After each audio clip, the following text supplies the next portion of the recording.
All right. Now, race has been a hot button issue for 2020, and this week, Jewish, quote, whiteness is in the spotlight. Prominent Jewish writers are slamming the author of a New York Times op-ed endorsing preacher Louis Farrakhan by failing to mention his anti-Semitic and homophobic views.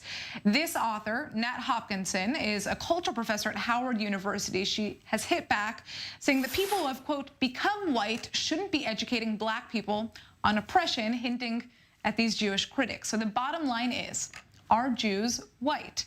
Well, joining us for our weekly segment, Bottom Line, is Algemeiner CEO Dovid Efune. So Dovid, let's jump right in. Genetically speaking, are Jews white?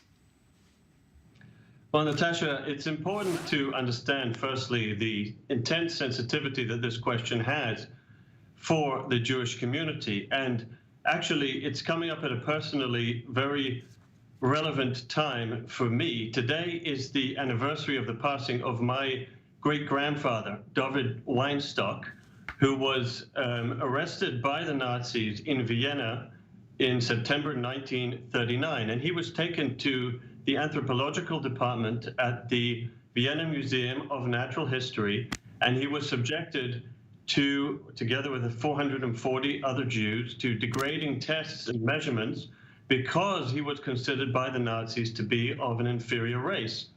So it really is the height of irony and insult that when Jews express concern about anti-Semitism being ignored and a blindness to anti-Semitism, they're then lumped into the white category.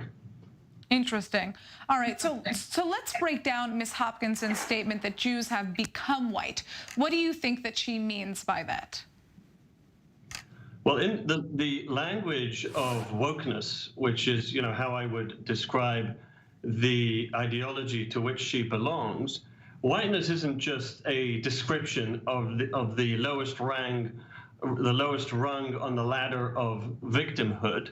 It's a pejorative. It's an accusation. It refers to an oppressor, a ruling class, a occupier, or a colonialist, right? So really, in effect, this is another slur that's being used against the Jewish community when they're sort of being branded with this label. Now, most bureaucratic forms in the U.S. require race identification, but limited options exist for many minorities who fall between the cracks here. Is the American system of race identification flawed, in your opinion? Look, there's probably a limit to how many options you can put on these forms. I can tell you in my own experience that I always leave them blank because I don't feel that there's a category that refers to me specifically. And I'm sure that's the case with many American Jews and many other minorities across the country. Whether there are more detailed categories that can be introduced, I think that's a question for the bureaucrats, and obviously there's a question over the practicality of that, but certainly to take into account categories that are not currently accounted for would not be a bad thing. Now, in 2020, a lot of conversation has surrounded the concept of privilege. How wrong is it to confuse white privilege with any privilege American Jews may experience? Look, I think, first of all, there's certainly a responsibility for any civilized society to help disadvantaged groups.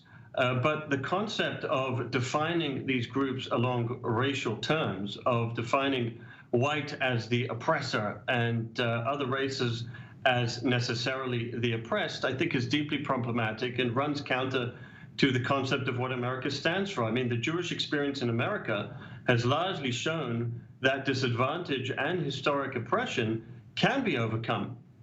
And this is really what the core of the American experience stands for and what makes America different. So sort of defining and throwing people into boxes on the first day, even from childhood, which some of this ideology works, I think is damaging and certainly not helpful in terms of the bottom line result, which is allowing every person the opportunity, the bottom line goal, which is allowing every person the opportunity to achieve in America, no matter where they come from, what their background is, and certainly what their race is.